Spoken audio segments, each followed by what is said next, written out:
আসছে না, একটু টিভি দেখবো। টিভি দেখ দাদু ভাই, আমরা এখন গল্প করবো। আচ্ছা দাদু, আমাদের পরিবার কি সারা জীবন 7 জনেরই থাকবে? মানে তুমি, দিয়াদি, বাবা, মা, বোন, আমি আর আমাদের ছোট্ট বিড়াল ক্যাটি।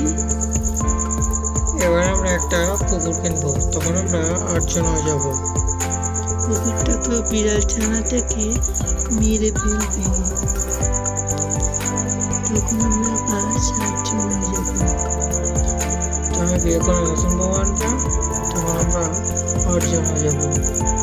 কিন্তু বোন বিয়ে করে চলে গেলে আমরা আবার 7 জন হয়ে যাবো।